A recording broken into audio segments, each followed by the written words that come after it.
Hello, I'm Pau Garcia. You are listening to Transit Launch Radio at Login 2018.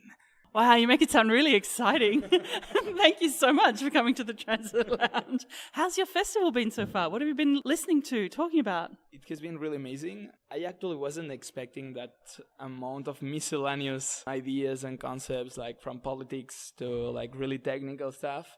I think that's like a really reference for me because most of the festivals now are really specific in the approach that they have, and sometimes you feel that somehow they are superficial because that. And you can see here that you can go from top to bottom in a lot of topics. Yeah, I think this is something that really interested me and made me want to come here and talk to people because there's such a diverse range of really interesting niches, but all bringing together from this kind of almost a shared perspective in a way. I've got some questions to ask you about data. So I believe you said something so beautiful. It was something about data and the stars. Maybe you could start with that. Oh my God. Okay, so, well, okay. Yes, this is how we started actually talking about information. We saw this tweet from Intel's, and it was in 2015 already, or 2014, I don't know. And it was saying that for 2020, there will be more information on Earth than stars in the known universe. That actually is a very tricky sentence or quote to say, because what is data or what is information and how you measure it, and this is like an abstract concept that still is not like really well defined on a more global point of view, right? But you were also saying, I think, that 99% of this data is digital. And so this is also like quite a dramatic shift in how we understand and perceive the universe around us. Like I can understand this, there is a sort of poetic dimension to that isn't what you usually think about when you're talking about big data. Exactly. So we focus a lot in physicalize information, right? Because we see how somehow the digitalization of all this information and this data is somehow making us less empathic to what it means, right? And we are surrounded by and overflown by a lot of information, a lot of data that is just meaningless for us because there is a lot. So you don't have the time or the attention to just select what is important for you. And so we try to get all this information back to Earth into a more physical form so that people can really relate to it in this very visceral dimension. And so can you tell me a little bit what kind of tools or strategies do you use to do that, and what sort of outcomes? Like, how does it look to make the data something that people can understand in a more empathetic way? Well, we do actually we started working with cultural institutions, museums.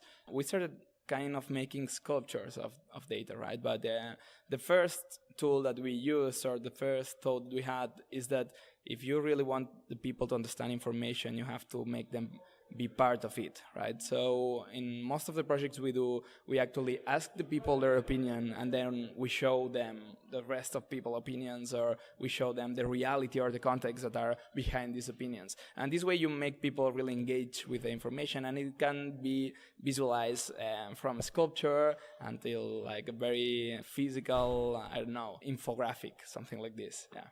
Your company is Domestic Data Streamers. Yeah. And so is this the main thing that you're doing? Is this sort of physicalization, visualization of data? Or do you do other areas as well? Well, since 2 years ago, we started working for commercial companies. A lot of brands started being like really interested in our approach, and there were not a lot of companies working on that. So we started seeing which were like kind of the value that we could bring to the market, and we saw like at the end that our position was more like a communication consultancy, and we started working in how we can switch from this very customer or citizen focus that institutions and companies have today into more relational one. And so we are mainly working on this, in how we, through information and data, we could actually bring emotions and more relationship focused to all these companies and organizations. When you say relational or relationship focused, what do you mean by that? Is it like the relationship of the company to the people, or relationships between society and data? Or yeah, so I will bring an example to the table so you can better understand. So for example, you can see how IBM was like making motherboards 20 years ago, right? And they were product-centric. And then they went to service-centric, then customer-centric, and now they are like the best friend of banks all over the world, right? Because they are the kind of a consultancy for them.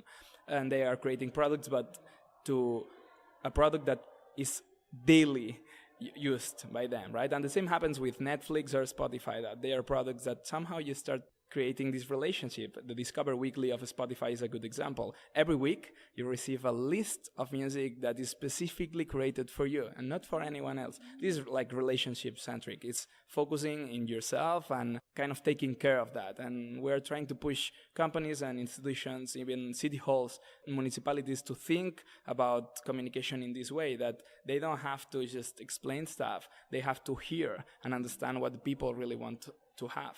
That's actually really fascinating, because I think, if something is tailored to your interests and like what you're kind of most passionate about, then you will also listen to it and understand it in a different way. And that brings up, because I was curious about this phrase, turning raw data into erotic lyrics. Yeah, so data tends to be boring and sad, right? And most of the people, when you talk about data, and when I talk to my family or to my friends that I work on data and information design, they tend to think that it's so boring. So we're trying to bring it to the other extreme and bring poetic to the way you explain things, right? And there is this sentence from Tony Sagara, one of the biggest advertising minds in Spain, that said that poetry is probably the most specific language from all, right? Is even better than numbers and figures to explain some really human feelings and behavior. There are things that are not quantifiable, but with the right words you can quantify it. And that's what we try to have, like this very humanistic approach to information and to the way we quantify and experiment the perception of reality. Interesting. My mind is spinning in so many different directions. But I think, trying to quantify the unquantifiable is a sort of quite a beautiful and like poetic kind of approach to take to data as well. Yeah, it is. And it's also really challenging because obviously when you focus on companies or organizations, they just want results. And when you look for these lateral strategies that tend to have they are not shortcuts. They are ways to have a much deeper connection to people, but also needs more time. And you need to educate a lot of people to actually make them understand the impact that these ways can have on people. Right? And so my last question is, what is your vision for the future and how do we get there? Oh my God.